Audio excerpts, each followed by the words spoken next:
Welcome to Therapy Unpacked while holding the line, brought to you by Got Your Six Counseling. I'm Brittany, trauma therapist, law enforcement veteran, and first responder ally, and your trusted guide through the wild world of mental health without the fluff and without making you sit in a circle and talk about your feelings, unless you want to. This podcast is all about unpacking the stuff that weighs on us: stress, trauma, burnout, crappy sleep, messed up relationships, and all the shit we shove down deep and keep moving on with. But here's the deal. You can't hold the line if you're falling apart behind it. Whether you're in or out of uniform, behind the badge, riding the rig, or just trying to figure out why you snap at your dog when the coffee runs out, you're in the right place. We'll break down therapy concepts in plain English, with maybe a few dark jokes along the way, and give you tools that you can actually use. No kumbaya or hand-holding required. Just a quick heads up before we dive in. This podcast is for informational and educational purposes only. It's not therapy. It's not a diagnosis, and I'm secretly not your therapist just because you're listening. If you're struggling or need support beyond what we talk about here, go ahead and hit pause and reach out to a licensed mental health provider in your area. Seriously, therapy is cool, okay? So take a seat, grab a snack, and let's talk. This is Therapy Unpacked while holding the line.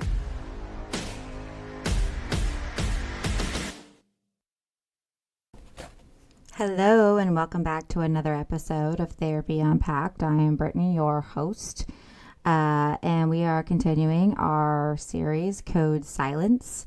Today's episode 2, called Still on Scene, and we are talking about when your mind won't clock out, when the call ends and your mind stays on duty, whether that's a call that you had that day, the day before, that week, or the week before. Who knows? Who cares, right? Your mind still won't shut off. You're still having thoughts. You're still having dreams, feelings. You still feel a little bit on edge, kind of fidgety, right? Your brain stays in that heightened state of alert, and it impacts your ability to sleep, your relationships, and maybe your overall health, right? Today we're going to dive into why that happens. If you've ever been or ever kind of wondered why, today you're going to find out why. I have patients who talk or even say sometimes why, not really why. I will explain to them why, how trauma affects their brain.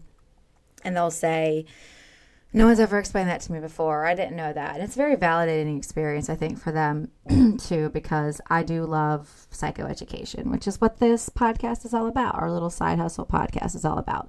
So I think it's important for people to understand how this works and how trauma affects their brain, and the things that we experience affects our brain and our bodies and how they all connect. So your body's stress system, which is called fight or flight, and it is regulated by our nervous system, it is designed to keep you safe, right? It is designed to keep you alive. Our number one imperative is to stay alive, survival. Yes. And so trauma is not caused by the things that we see or experience. The traumatic event is your body's response to it. We talked about that in episode 1. And this is your fight, flight,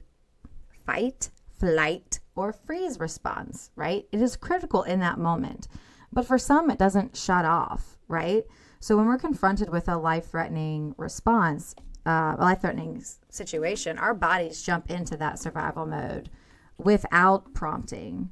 And it prompts various changes in our hormones, our organ systems, brain functioning, blood circulation, all to keep us safe. And they happen rapidly without our permission, without us even knowing, because that's our brain's job, to keep us alive, to maintain survival. The ability to quickly respond to potential life-threatening situations is necessary for us to remain living. And the challenges that people face afterwards is that it doesn't shut off.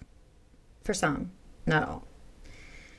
And then you get repeatedly activated by your environment that is actually safe and no longer a threat to us. So like I said, PTSD is our continuous response to the perceived threat, which then influences your thinking, your emotions, your physiology, right? That's your body stuff, right? My paramedics, my EMTs, some of my veteran medics will know that's what that means. And our behavior, right? So our nervous system, then both ones, right? Parasympathetic, sympathetic nervous systems regulate the fight, flight, or freeze response. I'm going to be tripping over those words this entire podcast, so please be patient with me, okay? Our fight or flight responses are regulated by the same parts of our emotion. They're all kind of regulated by it, but freeze is a little bit regulated by the other side. Okay. So our nervous system tells us, guides us, our brains, our bodies, what to do, right? It controls both conscious processes. Those of you in the medical field all know this already, hopefully. Our breathing, our thinking, our heart rate. It is our information superhighway. It is constantly sending signals to the rest of our body on how to respond to internal and external stimuli. Okay? The two branches of our nervous system responsible for the conscious processes are the somatic and autonomic nervous system. So the one that controls our survival mode is the sympathetic and parasympathetic nervous system. So we have the fight or flight and then the rest and digest, which comes after. But for a lot of us with PTSD and the ones that are just now like jumping into the PTSD realm, it is the sympathetic nervous system with the fight or flight. So a lot of people have heard this as like a buzzword. Okay, that's fight or flight. I'm in fight or flight response, fight or flight, right? Fight or flight is like, hey, we are being chased. My boss loves to use this one. By a bear in the woods, right? If you're being chased by a bear in the woods, right? You're either going to fight for your life or run for your life, okay? I'm probably running. If it's me, I'm probably going to run because I don't know how to fight a bear. I don't know if anybody does. If you do, I love that for you, okay? My cousin's husband would 100% probably fight a bear in the woods. If you're Alex the Terrible from Slaughter to Prevail, you're also probably fighting that bear. The rest of us are probably running from that bear, okay? During the fight response, your body becomes mobilized to activate a counter response, okay? This is that perceived threat. The goal is to neutralize the threat through aggressive counterforce, okay? We're going to fight. We're going to throw hands, okay? We're throwing hands with that bear, that lion, that person, whatever the situation, okay? For trauma survivors, those of you that have seen, dealt with, been through some shit, okay? That is an ongoing activation. You stay that way, which is then why you might become angry, aggressive, defensive, impulsive, reactive, irritable, that hypervigilance that follows, right? Impulsive. All these things that follow you home, right? This also happens after flight, but we're going to talk about flight in a minute. These are all mutually exclusive symptoms of being stuck in fight or flight response, okay? Sleep disturbances, having a hard time falling asleep, staying asleep. Poor concentration, being inattentive or one and the same, right? Somebody's talking to you, you look like you're paying attention, but you're not paying attention. What'd you say? Oh, yeah, right? All of these things are the reaction to witnessing that and then taking it home and not being able to snap out of it, right? During flight, your body becomes mobilized to physically escape the perceived threat, okay? This is you wanting to run away from the threat, not fighting it off. It's like, I'm getting out of here, okay? Because I don't want to fight. I'm running for my life. This is me running from the bear in the woods, okay? For trauma survivors, this sometimes looks like, like if you're having an argument, you're running out of the room, or you're trying to get away from the perceived threat. Also, a lot of the symptoms I mentioned before, right? The defensiveness, the reactiveness, not so much of the anger and defensiveness, but could be some of the impulsivity, a lot of the restlessness, right? People who can't sit still, the fidgety people, they look very, very anxious. Okay. All this stuff follows you home. Okay. Sometimes you can have like the nightmares and the flashbacks from it. More often than not, you're the very anxious, angry, aggressive, defensive in this heightened state of awareness that stays. Okay.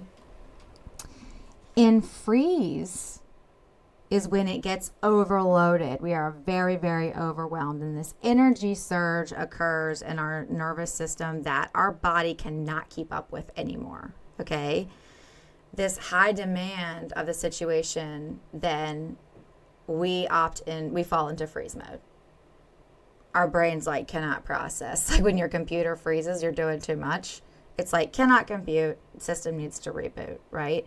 In this state, our body undergoes this state of paralysis where we become motionless. Our heart rate then drops and we're like done. Some people, it's like, some people then dissociate from the experience or black out entirely as a means to like avoid further physical or psychological harm. Their brain's like, we can't deal with this because it would be too traumatizing if we did, right? This is where, like, in PTSD diagnosis, where we'll ask things like people are saying, well, I know this happened to me, but I don't really remember a lot of the things that happened, or they have a trouble recalling certain events of the encounter, right? This is because they were probably in freeze mode. This state is the most common state experienced by victims of like violent crime, things like that. The statistic says with about 70% exhibiting the freeze response. So not all people in terms of like, depending on the type of trauma they experience, but people with violent crime is about 70%, right? The freeze state also provides advanced pain mitigation abilities. So like, one of the questions sometimes we'll ask people in terms of like their ability to dissociate or their tendency to dissociate is, the ability to like turn off pain, right? You have a high tolerance for pain. Well, that's kind of like in the freeze response of it. This looks like the bear is chasing you in the woods and you play dead, or it's attacking you in the woods. I don't know, right? Is that the right response for a bear attacking you in the woods? I don't know. If you watch the movie Without a Paddle, they're definitely arguing about what the right response is. Can somebody get Bear Grylls on the line and let us know what the right response is? Because I would like to know. You'll never catch me in the woods encountering a bear, but, the more you know. So lastly, the rest and digest is like the parasympathetic nervous system, which is not the sympathetic nervous system, is the state of safety and connection, right? Like that's the goal, right? Because we're stuck in this fight, flight, or freeze response depending on what we witnessed and where we're at. We're staying there. The call happens. It's traumatic. We're there, right? We're kind of debriefing with our people afterwards, right? The shift ends. We go home. But our mind and our body is still there. And we're trying to move into this rest and digest mode, but it's really, really hard to get there, okay? This is our sense and state of like safety and connection where we feel grounded, we feel compassionate, we're curious, we're empathetic, we're connected to ourselves, the world, our families, the people around us.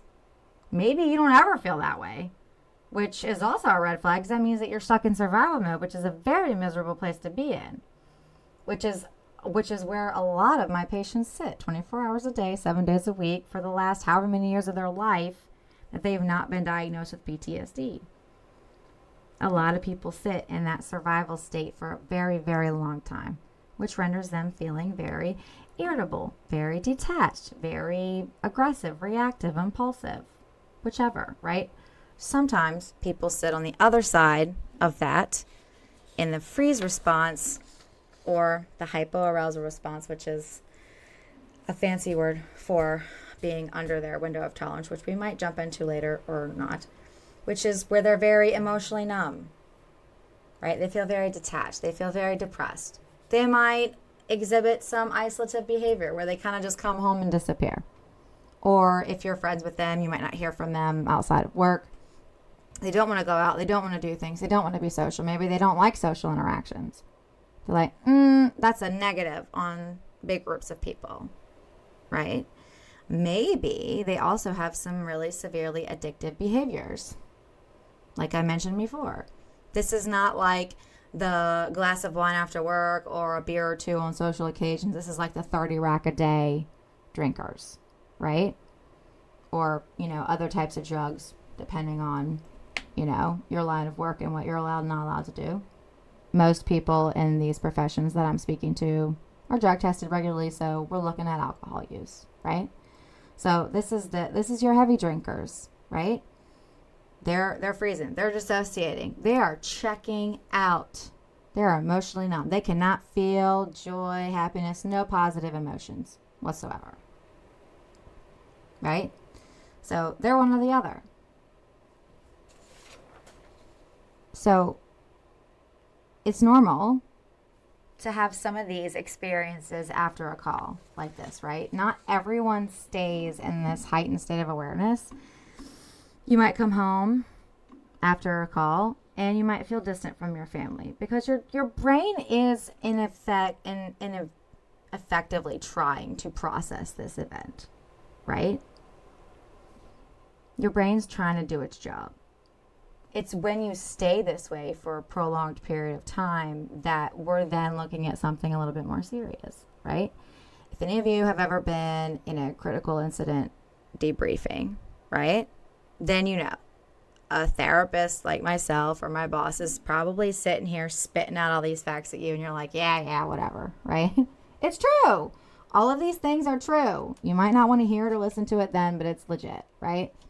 You might feel distant. You might not feel very happy. You might feel kind of depressed. You might have trouble sleeping. You might feel emotionally numb. You might have difficulty concentrating or be very restless or fidgety or very like down and just like screw everybody around me. It's when it's prolonged that we might actually need to start like seeking out some help for someone, right? When your window of tolerance, if you can like imagine a window, is very, very small over a period of time because you're stuck in survival mode is when you kind of start to go up and down to like different stages of this, right?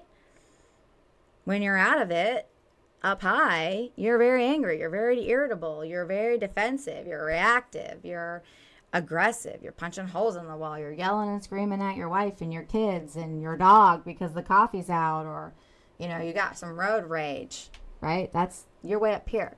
And when you're way down here out of your window of tolerance, because you have no ability to tolerate stress, then you start to dissociate. You're playing games, video games, or doom scrolling on your phone for 6 hours a day with zero recognition of how many hours have passed. Right? You're sleeping the days away. You're fighting with people and then you're passing out. You're having, I don't remember what happened. Right? You feel very detached. You're not happy. You're very depressed. You're drinking a lot. Right? Maybe you have some compulsive behaviors. Maybe you self-harm. And I don't mean self-harm in the traditional way, and maybe you do self-harm that way, but self-harm could look a lot like the way that you drink. This very self-sabotaging behaviors. Whatever your self-harm looks like, self-harm is self-harm. It's any form that is intentionally self-harming yourself. It doesn't have to look like cutting or burning or whatever, right? Like in the way that we ask people, self-harm is any way that self-harm is harming yourself. Yes? Okay. I'm glad we're all on the same page here. So, strategies to manage these things, right? Because it wouldn't be me if I didn't tell you how to cope with it after, right? Grounding techniques.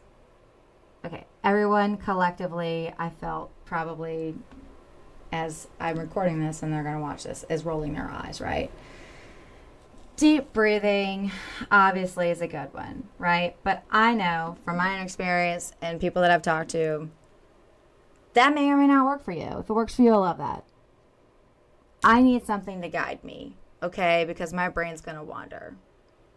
So, I like to use meditation, guided meditation, that is talks me through it, right? It gives me a scenario.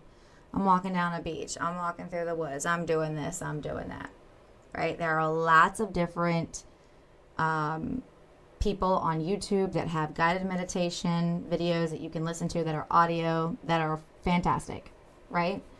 Listen to them. Some of the voices can be cringy. Some of them are great. Maybe you like a male voice. Maybe you like a female voice. Maybe you like certain accents. There is something for everyone. Okay. There are apps that you can download on your phone that are great. Sensory exercises that you can do. I don't know. Go outside, touch some grass. That's my favorite saying. Science, this is legit, says that having your hands, bare feet in dirt increases like the serotonin and dopamine in your brain. Okay, these are the happy chemicals. If you are a plant mom like me, or you like to do plants, you like to garden, get out there and do it. I don't care how cold it is. Find something to do. Okay, these things make you feel grounded. These things make you feel happy. And I know for some of you that have no interest in leisure activities, a body in motion stays in motion. That might feel a little invalidating, like, oh, just don't feel sad or depressed. That's not what I'm saying. I know you feel that way, and I know it's hard. Finding something that brings you joy and trying to do it, maybe even just one day a week, might be helpful, right? And then you're like, oh, wow, I forgot how much I love doing that. Let's try it again next week, right? There is no pressure to do it every day all the time, right? Maybe just one day. Yes. There's that 5, 4, 3, 2, 1 sensory exercise. Some people find it super helpful. I find it hard to remember, truthfully, which one is the 5, 4, 3, 2, 1, right? So I tell people all the time in here to pick a number and choose one. And this is focusing on senses, right? If you are not familiar with this, you are welcome to Google. This is focusing on the 5 senses that you have and choosing things in your environment to bring you back to the present. Because if you are stuck in survival mode and you are thrown back into that situation, say with a flashback, or you wake up from a nightmare, your body and your brain, your amygdala has hijacked you and taken you back to that situation where you believe it is happening now, right? So if you bring yourself back to the awareness of like me being in my office and like noticing the things around me, I can feel that it's warm in here. I can feel myself sitting in this seat. I can smell the lavender from my essential oil warmer, and boom, I know that I'm in my office. Taste is always a hard one. That's only one I know for sure. Taste is the hard one. So if you can focus on those things, I try to focus on colors. Like on the other side of my office, I have lots of yellow, so I can pick out yellow things. I can pick out this. I can pick out that. Right? I think it's 5 things you see, 4 things you feel, 3 things you can touch, 2 things you smell, 1 thing you can taste. Right? So Google it, use it. Right? Debriefing. If you do system work, if you don't, right? Talking to your peers and supervisors about this incident that happened, right? Hey, this is what happened. This is how I felt. This is what shocked me. This is what didn't. This is what messed me up, right? Or this is what I'm afraid of. I'm afraid that I'll go home and not be able to shut this off. Has this happened to you before? This was the worst part.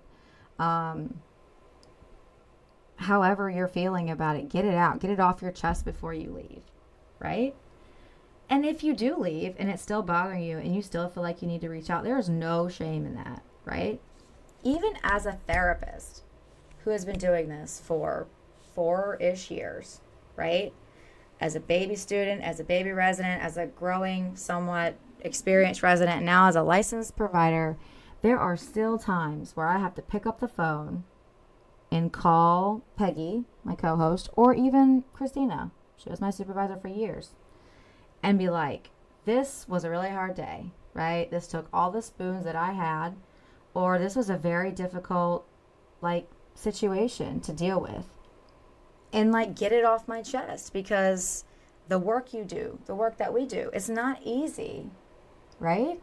Sometimes you have to just debrief or get it off your chest.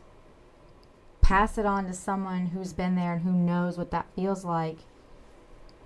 So it's easier to sit with someone who knows the work that you do. There is no shame in that. That is having that support system that you know that you can trust, period, right? Implementing physical activity into your routine.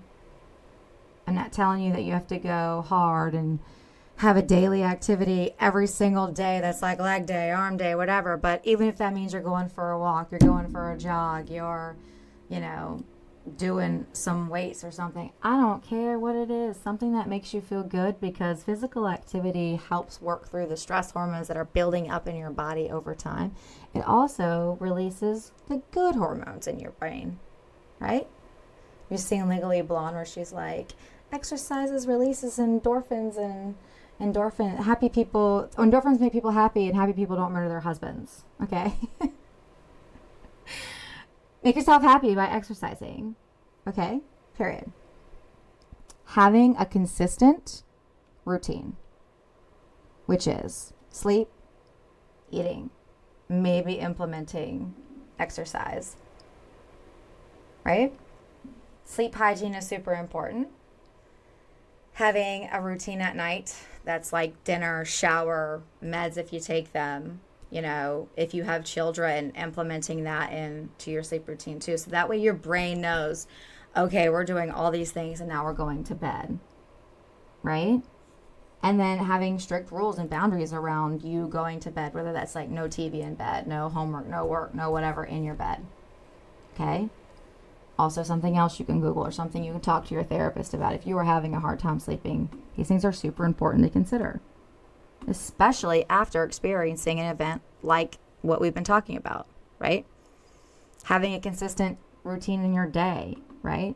Maybe you get up, maybe you take the trash out, maybe you take the dog for a walk, maybe you get your kids ready for school and drop them off, right?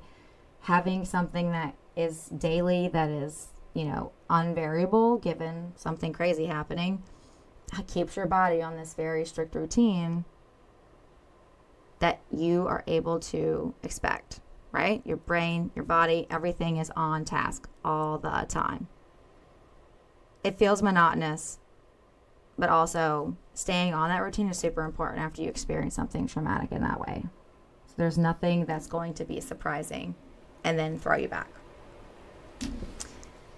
Having a good social support system is also good. That's kind of circling back to like debriefing, but also reaching out to people that are not people that you work with, right? Hey, I just, I'm not okay. I'm feeling kind of unwell. Can we go do this? Like, I don't really want to talk about it, but, I just need to get out. I just need to go chat with someone. Like, let's go see a movie. Let's go fishing. Let's go play golf. Let's go whatever it is you like to do, right? There's no expectation to like talk about what happened, and also like just having that outlet for social support is so important. And I know some people are like, I have a hard time trusting people, or I don't have any friends. Make some. Social support and relationships increase resilience in you. Do the thing. Find some friends. Make some friends. Okay? So, being mentally on scene still after it's over doesn't mean you're broken. It's not abnormal. Okay? It means that your body's doing its job to maintain its survival. Reaching out to a therapist and doing the work, if it is prolonged or you feel like it's impacting several areas of your functioning, may be time to reach out to someone to help you get back into that state of rest. Right? Or maybe utilizing some of the strategies we've talked about might push you into that state of rest, right?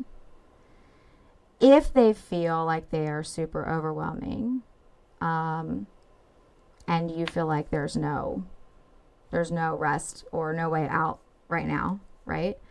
And you're having super significant symptoms, my advice is to reach out to someone, find a therapist.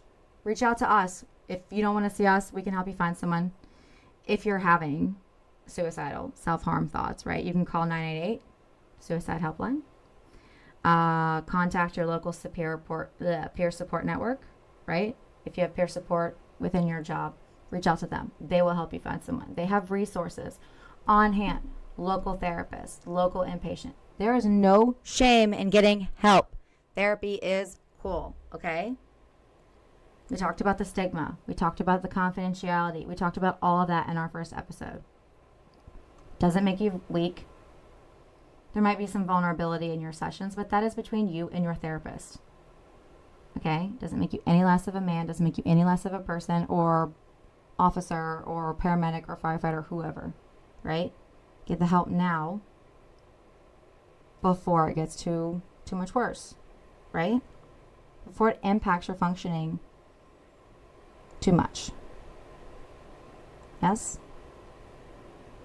So, I hope this helped you all understand a little bit more about why your brain might not be turning off enough or at all after some of the difficult calls you experience, right? Why you might stay in that hyper aware state following some of these really difficult calls.